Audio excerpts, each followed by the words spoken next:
Good afternoon and welcome to the May 8th, 2019 Council Work Session. And we are going to have a wonderful, robust conversation about community safety revenue, but I have a special request from Jennifer to speak for a few minutes, so I'm going to let her kick it off. Thank you, Mayor.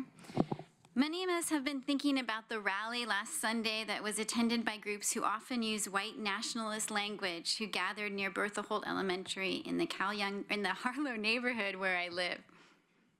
Hate is not welcome in our community. The threat of violence is not welcome in our community. My fellow residents and I were concerned and upset that people who stand for these values would espouse them here. Holt Elementary is the heart of our neighborhood, whose namesake was a proponent of inclusion and acceptance.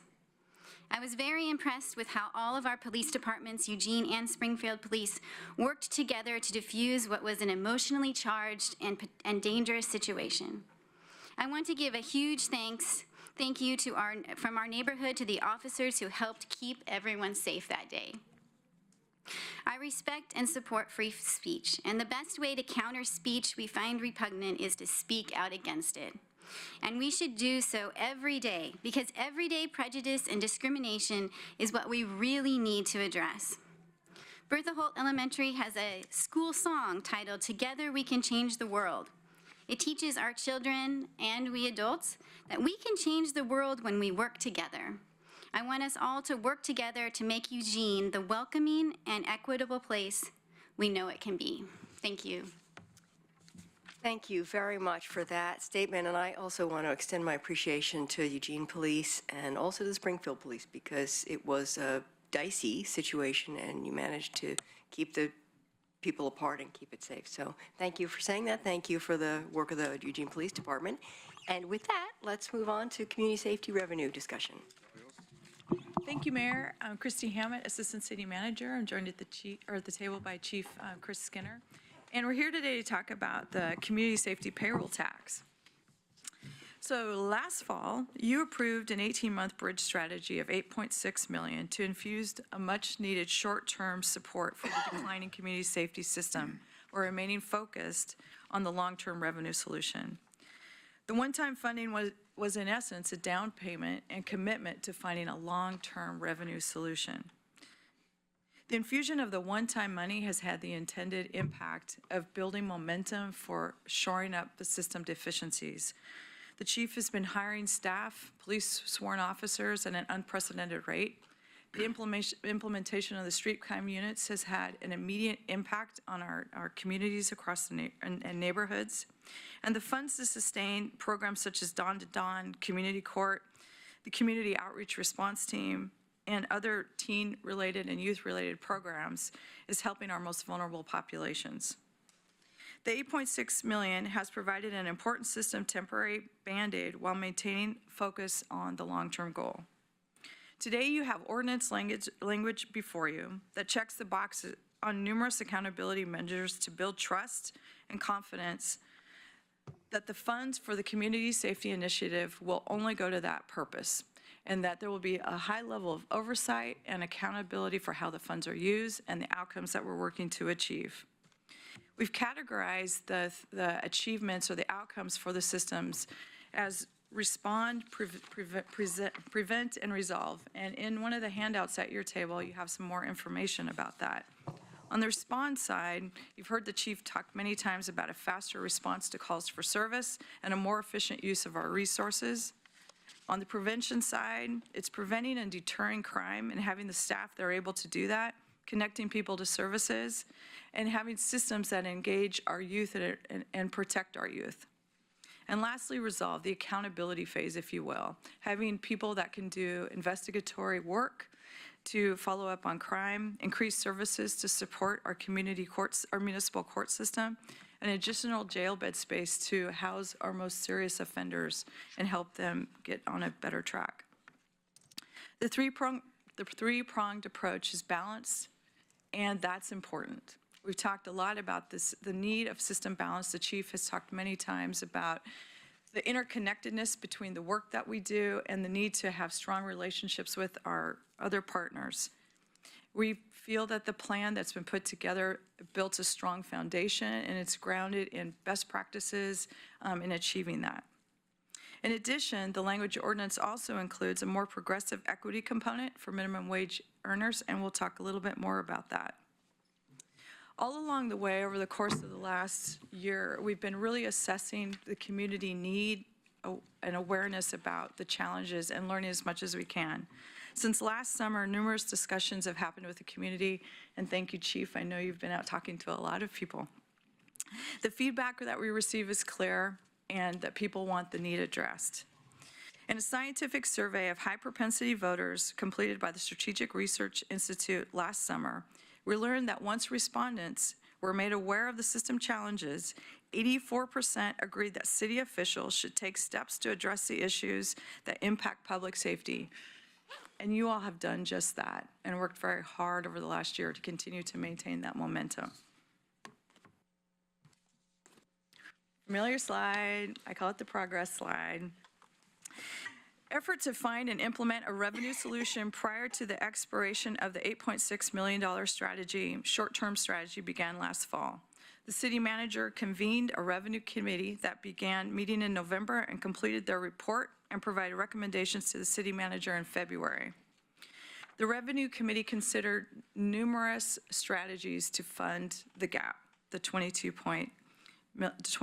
million gap. Evaluation criteria that they used included raising enough revenue, administrative effort, the revenue stability and reliability, triple bottom line analysis with a special emphasis on equity, communities and a nexus with community safety and fairness and political feasibility. The recommendation to the city manager at that time was a payroll tax. You had a work session and a workshop in February on this topic and talked about a lot of the items that were reviewed by the committee. In April, you received a more in-depth overview of the payroll tax option, and the city manager committed to returning in 30 days with a recommendation, and hence here we are. Following the last work session, the city manager reconvened the revenue committee. He asked them to take a deeper look at an income tax and a potential of a River Road Santa Clara annexation funding option. The team completed that work on April 19th, and the council agenda item summary includes the summary of the work that they completed. Further evaluations of these options did not change the revenue team's recommendation of a payroll tax to the city manager. However, the team did support consideration to structuring the payroll tax to lessen the burden on businesses and also consider a stronger equity component. Today, we're seeking your decision on a payroll tax and the ordinance with the goal of sending this to a public hearing on May 28th. Let's begin with a bit of a recap of the last session to remind people of what the payroll tax is and who is subject to the tax. To determine who pays the payroll tax or who it would apply to, the driving factor is the physical location of the business. It does not matter where someone lives, it does not matter where the corporate office is located, and it doesn't matter where the paycheck is sent from. If the physical location of the business falls within the Eugene city limits, then the employer and employee payroll tax would apply. For businesses with multiple physical locations, both in and out of Eugene, the payroll taxes would only apply to those locations within the city limits.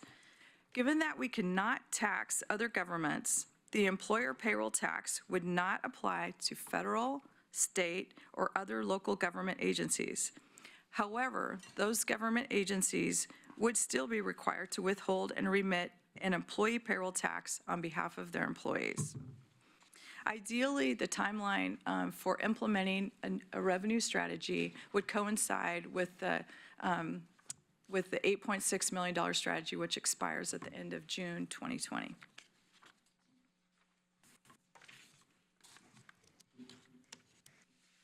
So one of the things that we've really taken to heart in listening to people is that there's a strong emphasis on following our best practices as we know them and how it relates to accountability. So the measures for accountability, you have a handout in front of you, which was also included in the AIS packet that you received. And it includes multiple components to address that level of accountability that we're wishing to instill. So One of the things that we've talked about that we do really well is we provide a high level of accountability around lockboxing, if you will, the funds, making sure they're in a separate fund and that they're accounted for separately and aside from anything else. That's, check the box, that's in the ordinance language. In addition, we would recommend that the city manager move forward with pulling together a team that would annually review the use and the outcomes for the funds that, and their intended purpose in moving forward. In addition, that group would be privy to receiving the information around an annual audit that would be provided by an independent auditor. And they would provide a report to the city manager, and the city manager would report back to council on an annual basis on the progress or things that needed to change. In addition, another key component of this is a 7-year review and reauthorization of the tax. So all along the way, council will be receiving annual updates, which is going to be very important to make sure that we're staying on track. But at the end of that 7-year period, council could then make a decision about whether or not to continue in that direction.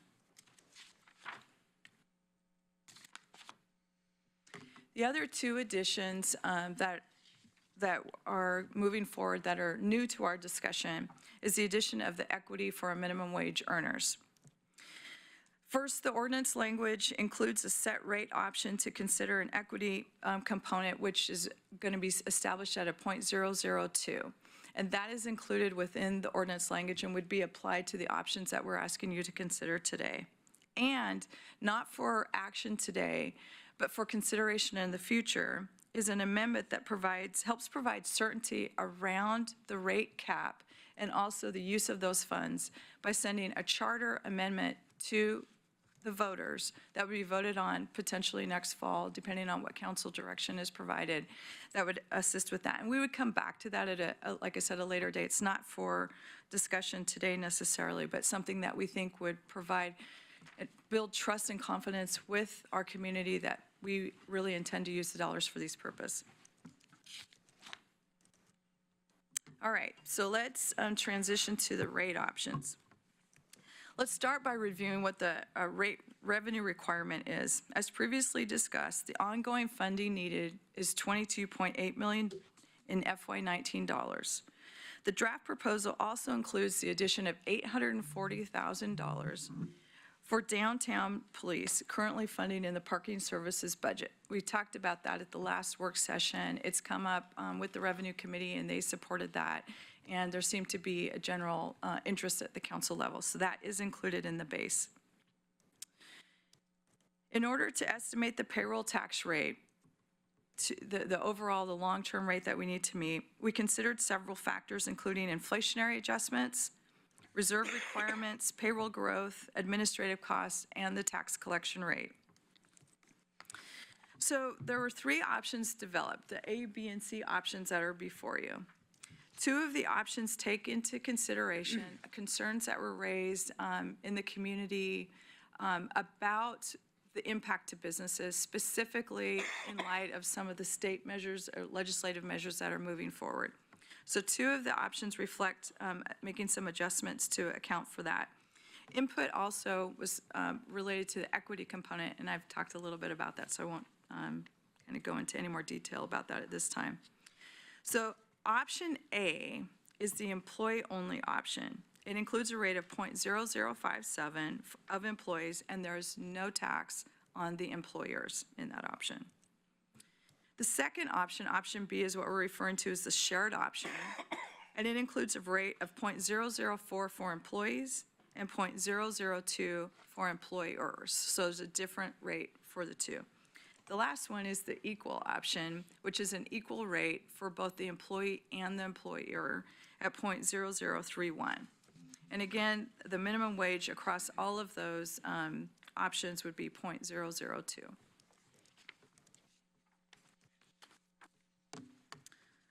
Rate options, a little bit more detail. So we have some examples of the potential impacts of these rates for employees and employers. So under the employee option, an employee who makes $15 an hour, and just keep in mind also that the $15 an hour rate and the information that we're using assumes an employee that's working full-time at 15 hours per hour, or $15 per hour. And that employee would pay $15 per month, or the equivalent of basically 1 hour's worth of work. Again, employers do not pay in this option, but minimum wage employees would be capped at the 0.2. Under the shared option, an employee who makes $15 per hour would pay $10 per month, or the equivalent of 40 minutes worth of work per month. A reminder, that is a 0.004 rate. And an employer with a gross annual payroll of $500,000 would pay $83 a month. Thank you. Sorry. Too many zeros on my page here. Under the equal rate option, which is the 0.0031 option, an employee who makes $15 an hour would pay $8 a month, or the equivalent of about a half an hour's worth of work. An employer with a gross payroll tax of $500,000 would pay $129 a month. Again, under all of these options, there would be a cap on the minimum wage, and the minimum wage employee who works full-time during the month would pay a $4 a month tax.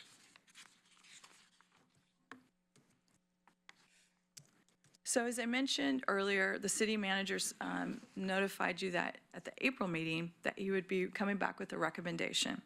The recommendation from the city manager is based on council and community input, and the city manager is recommending the shared option, and that council move forward with a public hearing on May 28th to get community feedback. And we've already talked about the shared option, so I won't reiterate that. Also in your packet are two suggested motions.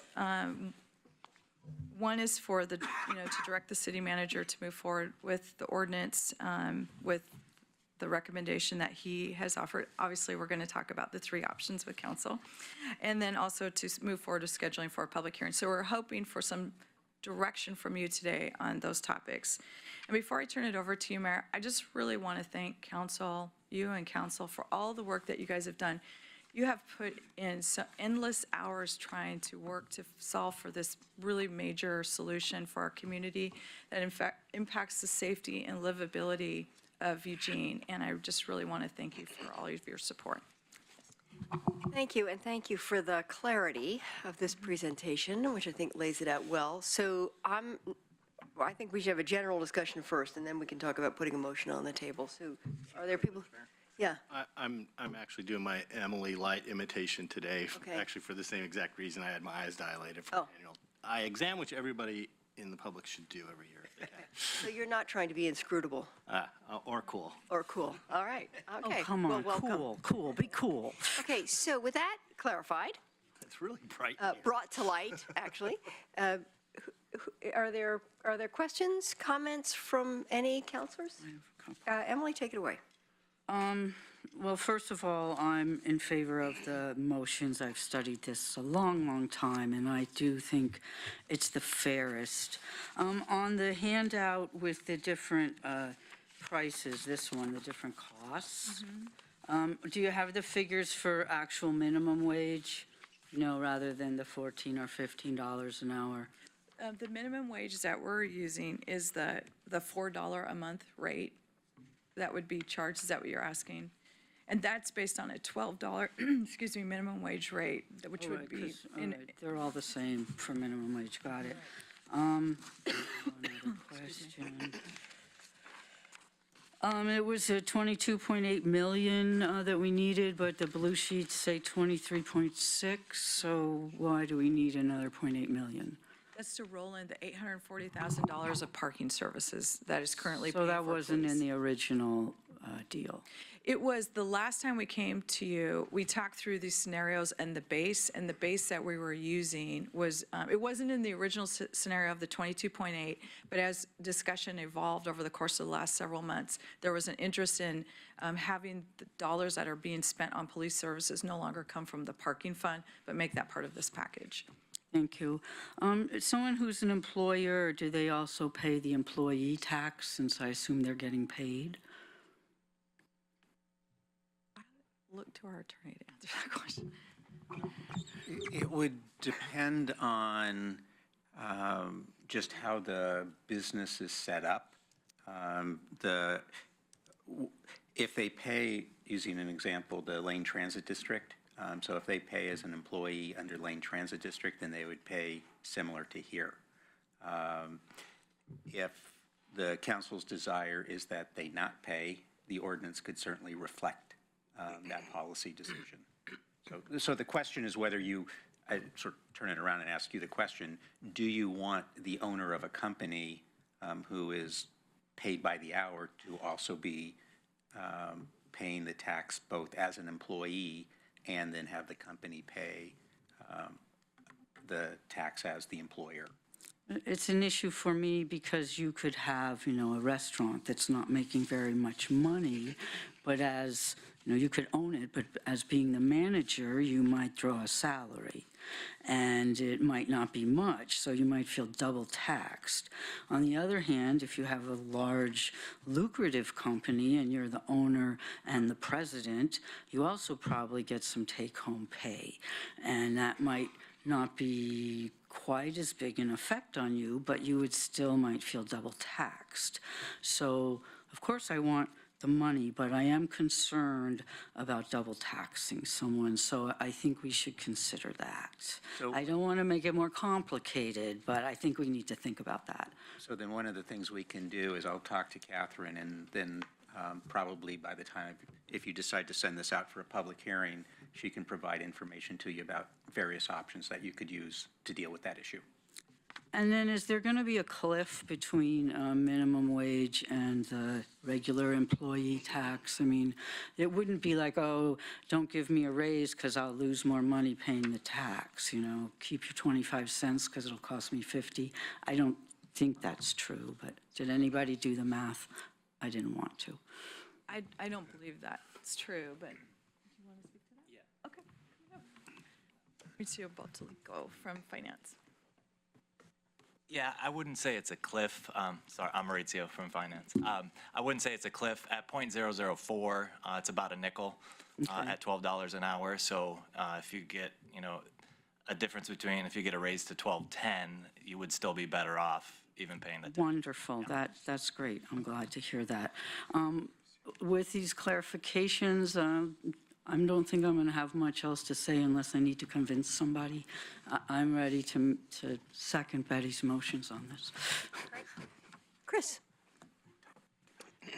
Thank you. This has been a really interesting process, and I think the beginning and the middle and the end for me has, in many respects, been $23 million ongoing dollars a year. It was something that was just this ceiling above our heads the entire time. You can't, what I would call, cobble together, 15 different ways to kind of nibble at it, because that gets incredibly complicated, and there's also opportunities for things to go awry when you've got that complicated a system.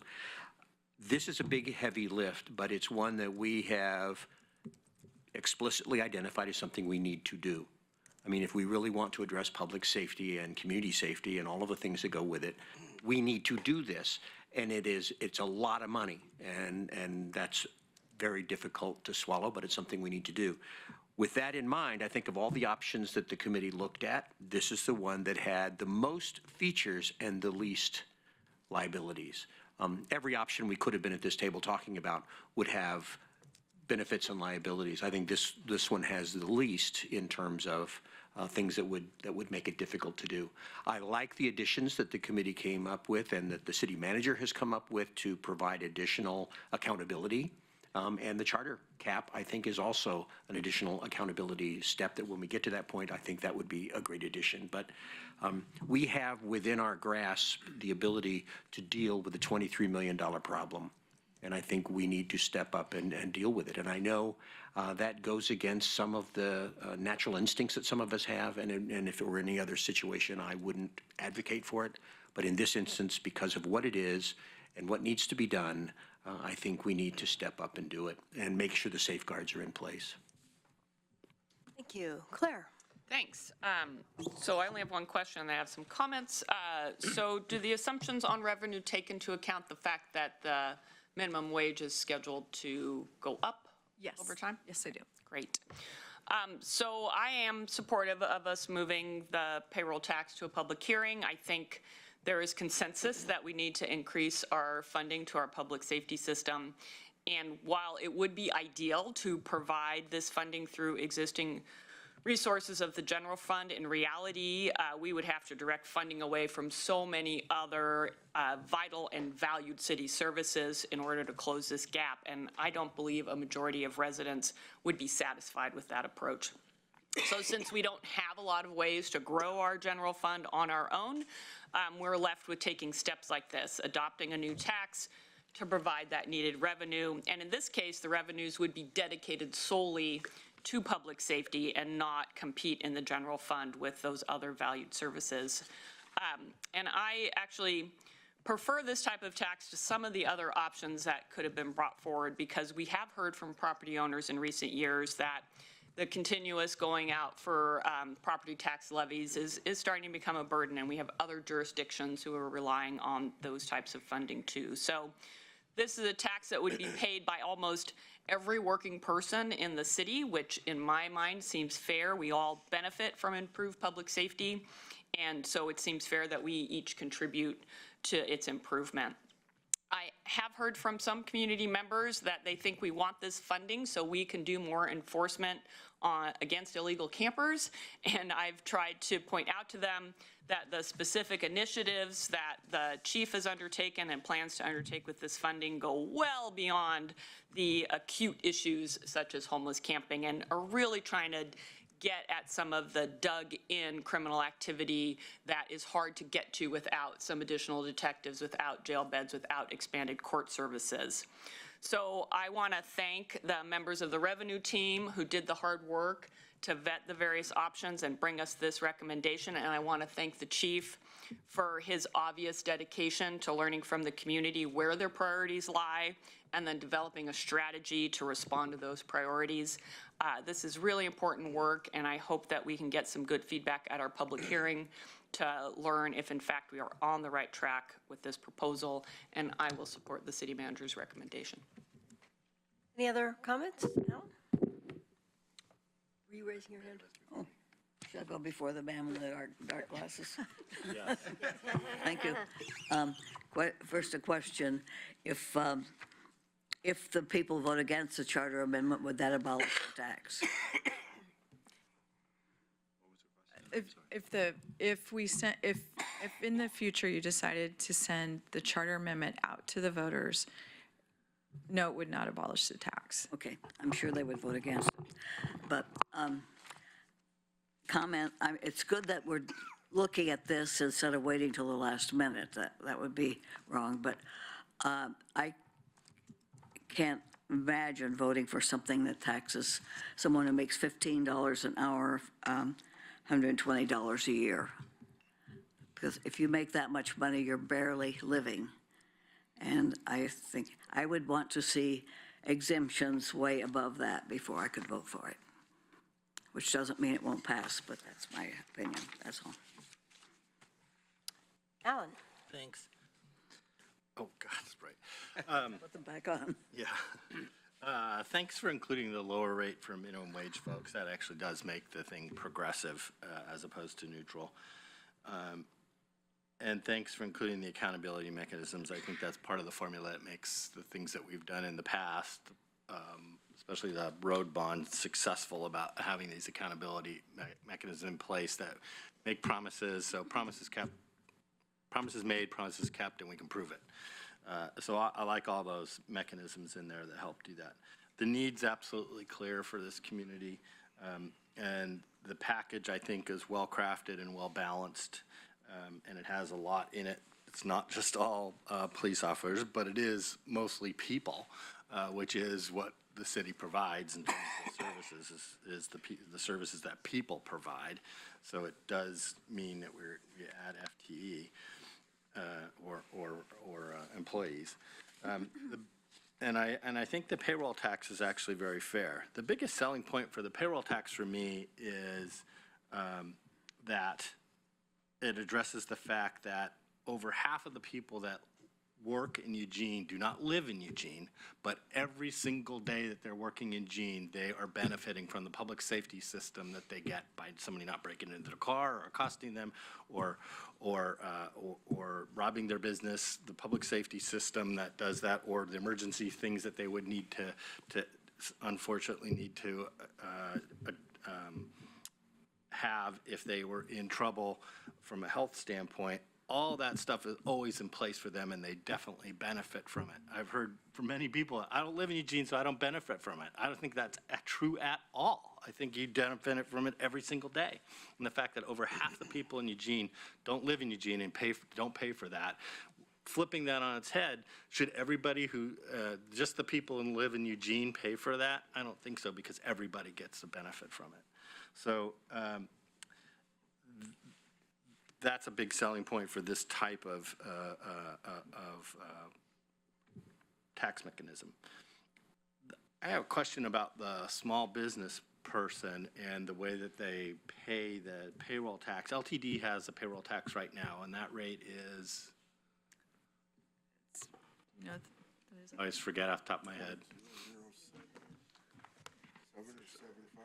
I think it's like 7, 8 or 7. It's around .007. Yeah, so it's substantially more than this. So they use the Department of Revenue, correct? And so the small business is actually making that check to the Department of Revenue. Would this be a separate transaction that they need to do 2 of those, or would they just get one transaction with the Department of Revenue? So they actually don't have to do anything else administratively other than a different size check. Maurizio answer that because he's been talking directly to them. Yeah, just the exact rate for the LTD tax currently is .0074. And to address your question, I think we need to still work out those details with DOR. We've been talking to them about collecting the tax and have some high-level ideas, but haven't got to the nitty-gritty of how the mechanics would actually work. So I don't know. Certainly, we can bring it up with them if there's an opportunity to ease the administrative burden on employers to combine those together. Would certainly make sense. So we can certainly talk to them. Then Department of Revenue would just allocate the money to LTD in the city, as opposed to having to have 2 transactions, which would actually make it more difficult. All right, thank you. Any other counselors? Emily wants a second round. Greg, Jennifer, no? Okay, go for it. I just want to remind us that going to a public hearing isn't any final decisions. I really want to hear what the public think, but we could change rates or who pays or, different levels that somebody would pay less or more. So I'm really interested in taking this to a public hearing. Even though I like the plan right now, I want to hear what people have to say. Yeah, I want to follow on that, which is, I think one of the pieces about this is that there are still some pieces that are not going to be clear to the public.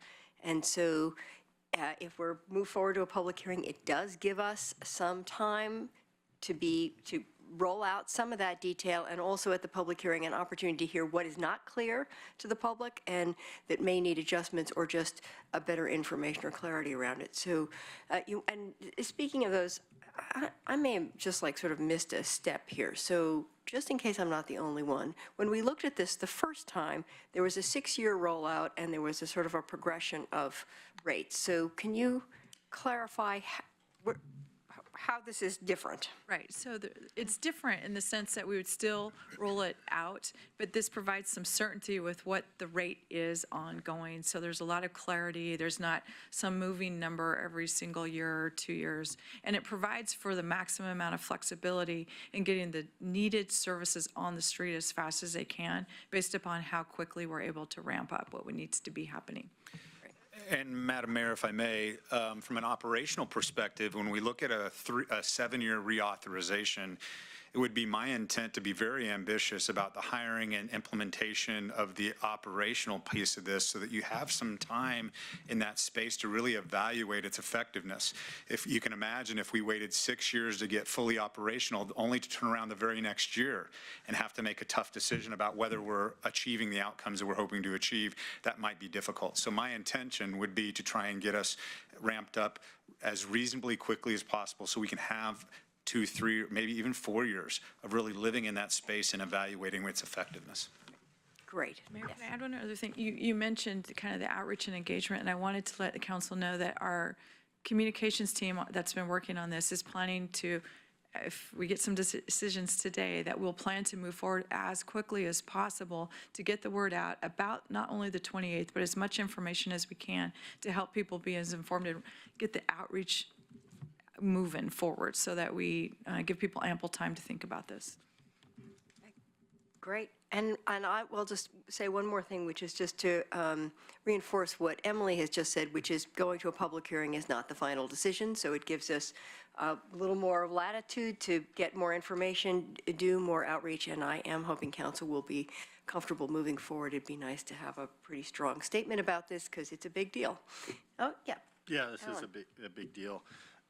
And I do want to hear from the public about it. And at that public hearing, after that public hearing, one of the things we're going to be deciding as a council is whether or not to institute this program and the Community Safety Initiative without a vote or with a vote. So one of the things I'd like to hear from folks when they come to the public hearing and talk about this is what they think about that and which path we should go down. Right now, this is a pretty big number, and it's a substantial amount and I think that, and with the case made, and the survey results bear this out, that with the case made, it's a very doable thing at the polls. So right now I'm leaning towards putting it to a vote. I don't know where everybody else is. And so one of the things I would like to hear from people is what they think about that as well. One of the things that has been proposed is the charter amendment being voted on as a kind of a proxy for that, except the charter amendment would only be about the mechanism, the lockbox mechanism and the security around it and the accountability mechanism. And as Councilor Taylor asked, if that failed, then the mechanism would still go forward. I think that's an inappropriate way to look at it. I think that campaign or that issue is going to be about the tax. It's not going to be about this little mechanism. I think we'd put ourselves in a very awkward position if that were to fail, than to just say, thanks for thanks for voting that way. That means we don't have any limitation on what we can do, and we're still going to institute this tax. I think it would be unavoidable to have that vote on the mechanism and the lockbox and the accountability be separate from a vote on the tax. And I think a little bit disingenuous on our part as well, because narrowing it down to that little itty-bitty thing would be, I think, inappropriate for us to do. Yes. I think Ellen is right about that. In 22 and a half years, I haven't seen public hearings change anything very much. It's very seldom that it changes anything at all. And I can't go for a hearing on these rates. I think if we had a higher rate, maybe above $25 an hour or above $65,000 a year or something, but I would still want to let people vote on it. Some of you will remember that we voted on a rate for school to help the schools a few years ago. It failed miserably, but it included taxing people making almost no money. I think if it hadn't done that, it would have passed, because people do care about the schools, but people got very concerned about people who are barely living, barely getting by, having another tax. And that's what I'm concerned about. So I will end up reading the motion because it's my job, but I won't vote for it. Thank you. Any other comments? All right. Well, then you're on deck. Betty, to read the motion. Okay. Motion is direct the city manager to prepare an ordinance with payroll tax rate of 0.0040 on employees and 0.0020 on employers. Second. Any other comments? Emily? I would like it to include the minimum wage rate, too. So that is already built into the ordinance. The ordinance has two blanks in it for the You just want I the just record to be want it clear. there to be clear. I understand it's in the plan, but I want the public to know Got that it. the plan gives at least some break to minimum wage people, although we may decide later to make it 0 or up to a higher level. So, but I want it to be clear that we are considering that. And if the council passes this motion and the next motion, the ordinance that goes out for the public hearing does have, and it's on page 24 of your packet, has the specific provision, it's 3.724 sub 3, that has the 0.0020 rate for minimum wage. So that's what will go out to the public if the, So I don't need to make an amendment. you don't need to make an amendment. Thank you. So we don't need to vote on that, it's clear. You got clear. You got You're clear enough? Right, no, You're no, clear I enough. just Okay. wanted Just wanna kind of a make sure- just question wanna make if sure I you're good. needed to make an amendment. Yep. Okay, perfect. All right, are we ready to vote? Any other comments? All right, all in favor of sending this to a public hearing? 1, 2, 3, 4, 5, 6 opposed, 1, and it passes. Thank you very much. That's excellent. And Mayor? Yes. So that was the motion. That was the to motion. set the rates that would go into the into the ordinance. motion, we still have to You do need one the more. second. Okay, we still have to do one more. That actually Gotcha, sorry. Okay, next. vote. All right. go Ready for for it. next motion? Direct the city manager to schedule a public hearing for May 28th, 2019. Second. And I will vote for this since you're going to do it anyway. If we're going to do it, we should have a public hearing. Right. But I won't vote for the thing. Okay. Any other questions, comments? All in favor? This time sending it to a public hearing. 1, 2, 3, 4, 5, 6, 7. None opposed, and that passes. So we're clear on the rates, public hearing. Thank you very much, and we are adjourned.